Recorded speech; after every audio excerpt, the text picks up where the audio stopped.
Kung nadidepress ka dahil sa pera, okay lang yan.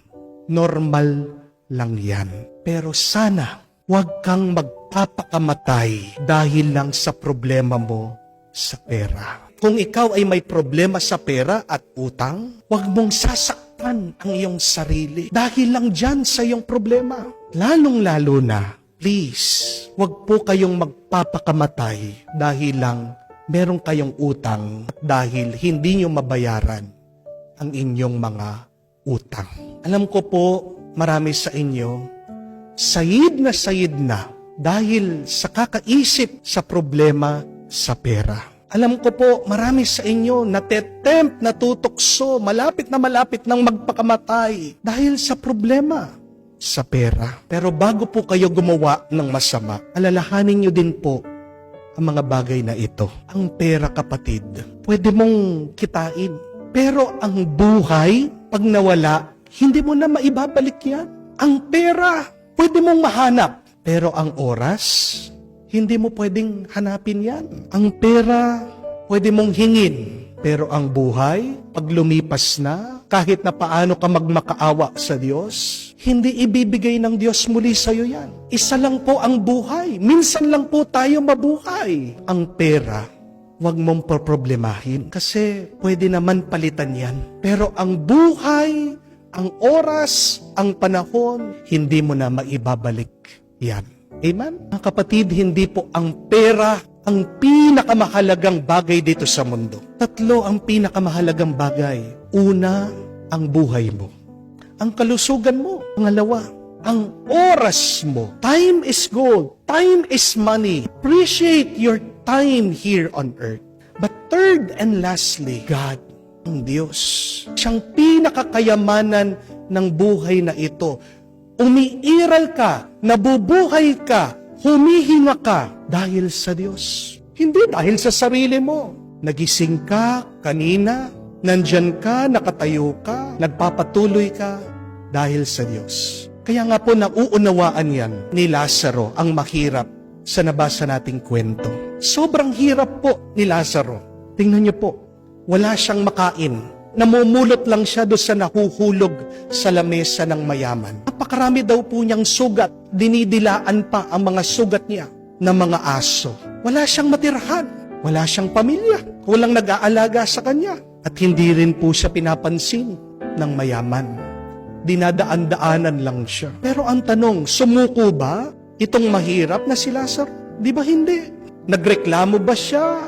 Di ba hindi? Nag-attempt ba siya ng suicide? Nagpakamatay ba siya? Kahit na hirap siya, kahit na kapos siya, kahit na napakasakit na kanyang pinagdadaanan, umasa pa rin siya sa Diyos. Tingnan niyo po, noong namatay itong mahirap na si Lazaro, saan siya napunta? Sa langit, kasama niya si Abraham. At yan po ang mabuting balita, mga kapatid. Kung naghihirap ka, kung wala kang pera, kung kapos na kapos ka, huwag mo kalimutan, mahal na mahal ka pa rin ng Diyos.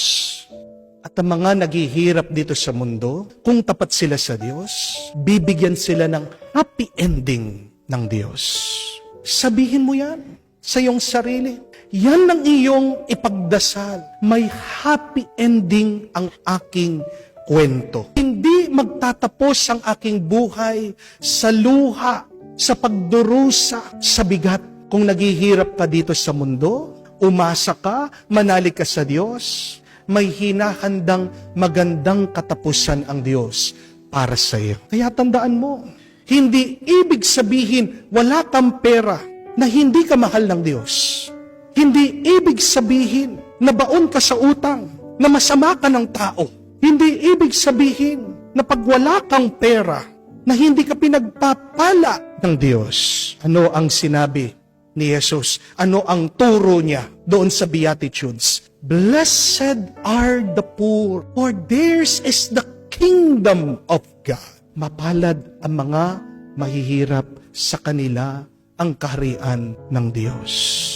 Aanuhin mo ang pera kung nasa iyo naman ang kaharian ng Diyos. Hindi po ba? Kung hindi ka naniniwala sa Diyos, na mahal ka niya, Kung hindi ka umaasa sa Diyos na pinagpapala ka niya, dun ka lang madidepress, dun ka lang malulungkot.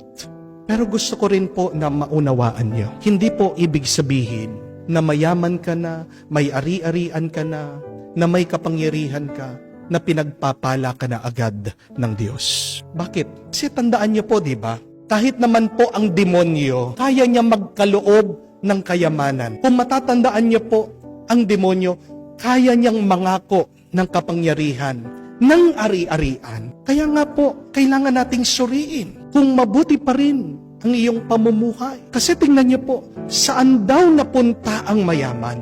Doon sa impyerno. Bakit naparusahan ng mayaman? Dahil ba mayaman siya? Hindi. Inamin niya na meron siyang kasalanan. Kaya nga nakikiusap siya kay Abraham. Sinabi niya, Abraham, puntahan niyo po ang aking mga kapatid. 5 sila. Para makaiwas sila dito sa impyerno. Para makaiwas sila sa pagkakasala. May kakulangan itong mayaman. At ano ang kasalanan na kanyang ginawa? 2, hindi niya tinulungan itong mahirap. He had the sin of omission. Hindi niya pinansin ang kanyang pangangailangan. Meron siyang maitutulong, sobra-sobra ang kanyang kayamanan, nagdadamit daw siya ng magara, umaapaw yung pagkain sa kanyang lamesa, pero kahit na konting tulong, hindi man niya maiabot doon sa mahirap na si Lazaro. That is his first sin. He forgot to help the weak, the needy. Pero pangalawa, hindi siya umasa sa Diyos. Naniwala lang siya, nagtiwala lang siya doon po sa kanyang kayamanan. At ano po ang sinasabi ng unang pagbasa? Napakaganda na mapalad ang mga taong naniniwala, umaasa sa Diyos. Parang silang mga puno na malapit sa batis. Sabi ni Propeta Jeremias, hindi nag-aalala ang puno na matuyo dahil siya ay nakakakuha ng sustansya. Pero kawawa ang mga tao na umaasa lang daw sa kanilang kapwa-tao. Mga kapatid, kailangan nating tanungin ang ating sarili. Kailangan tayong maging totoo, maging tapat. Sino ba talaga ang ating inaasahan? Kanino ba tayo talaga naniniwala? Do we really believe in God? Sabi nga po ni San Juan ng Cruz, kailangan tayong mag-ingat, kailangan tayong matakot, huwag kang agad-agad na magalak at matuwa pag ikaw ay hindi nakakaranas ng mga paghihirap, pag ikaw ay napupuno ng kayamanan, ari-arian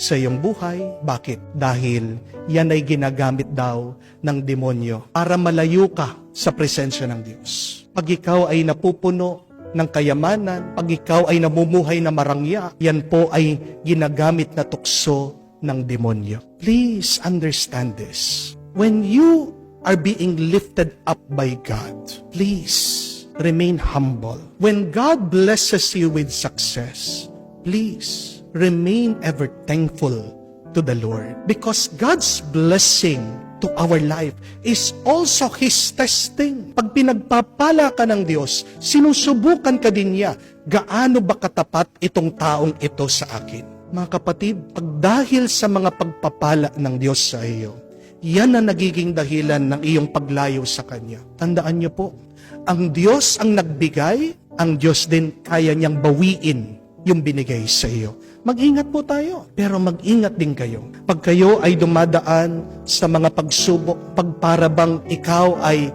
binababa ng Diyos, pag walang tigil ang mga problema sa iyong buhay, mag-ingat ka na huwag ka sanang mawalan ng pag-asa. Remember that when you climb up in life, please beware of pride. And when you go down in your life, please beware of despair.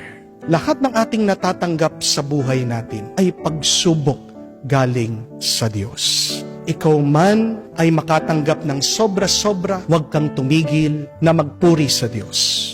Ikaw man ay kawalan, manatili kang manalig sa Diyos. Mga kapatid, kung naniniwala ka at umaasa sa Diyos, tandaan mo, may buhay ka.